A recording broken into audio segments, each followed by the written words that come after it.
Welcome to the Arizona Wildcat Show, brought to you by Fry's Food Stores. I'm Star Sports Editor Ryan Finley, here with John Gold. John, Arizona heading into arguably its biggest regular season game of the year on Saturday. They take on Utah in Salt Lake City.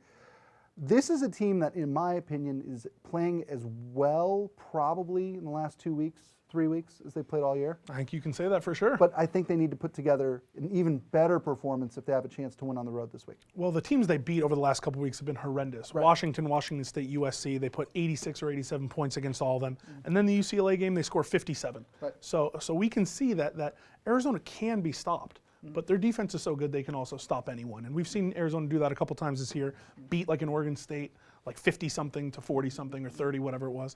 I think against Utah, they're going to need one of those complete games. Sure.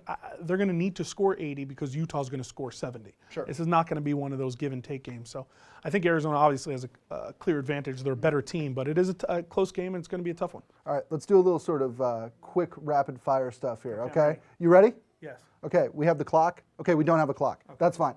Here we go. Drum roll, please. Arizona finishes the regular season with how many conference losses? 3. 3. So they'll lose at Utah on Saturday? I think they're going to lose one over the next week, or 2 weeks, I should say. 4 games, they're going to lose one. The most impressive player relative to expectations all year for you is who? T.J. McConnell, especially in the first half when he was so. This is rapid fire, but whatever. Yeah. In the first half of the season, he was brutal. Pac-12 play starts, and all of a sudden, he's the best shooter since Rick Barry. So I take him. He's really surprised me. Flip it. A guy who was expected to do great things, but has maybe disappointed throughout most of the regular season. Are we talking Arizona or Arizona? Arizona. Maybe Rondé. I thought he'd be a bigger.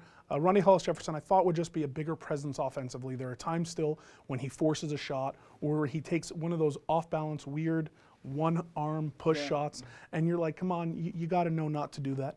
Stanley's lived up to expectations. I think the guy that really has been flummoxing is Caleb Tarczewski, who can put 17 points up and then 2. So you have no idea what you're going to see out of him. But I had sky-high expectations for Rondé. Yep. Gabe York is blank. Nice guy. Pretty good shooter. Pretty good shooter. Good team. Good guy. I'm pretty indifferent on Gabe York. He's good. Okay. I don't have much more than that. Dusan Ristic is my favorite. Really? I love him. Really? It's funny watching a kid who is so bad defensively and such a liability be so good offensively and watch Sean Miller not put him in for, what was it, the last like 25 minutes he didn't play? Or something like that, he played a couple. I love the kid. I think offensively he's maybe Arizona's most polished offensive big man. And yet to watch him, he's like a chicken with his head cut off. Once he learns a little bit more of what it takes to be a good defensive player, I think he's going to be a great player for Arizona, but he's fun. You know what I like about Ristic? Ristic plays like he's 7 feet tall. Yeah, it's a good way to put it. Caleb Tarczewski doesn't. 4'2". What I like about Ristic is everything he does is from here up. Yeah. Catch the ball here, turn and shoot. Catch the ball here, turn and pass. I'm not sure he's dribbled the ball all year. I'm not sure that he's backed a guy down. It's just everything is just swivel and go. The problem is defensively he's the same thing. He hasn't moved his feet in 30 games. I mean, he really doesn't understand any of the principles.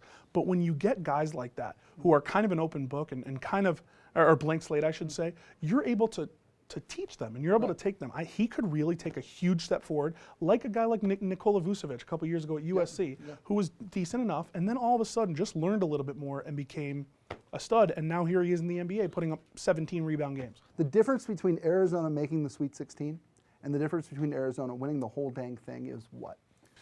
Gosh, 11% less coronated arteries or carotid arteries or whatever it is in Tucson. I think Arizona fans are really getting to the point where it's like, show me, prove it. Yeah. You know, the recruiting results have been so good.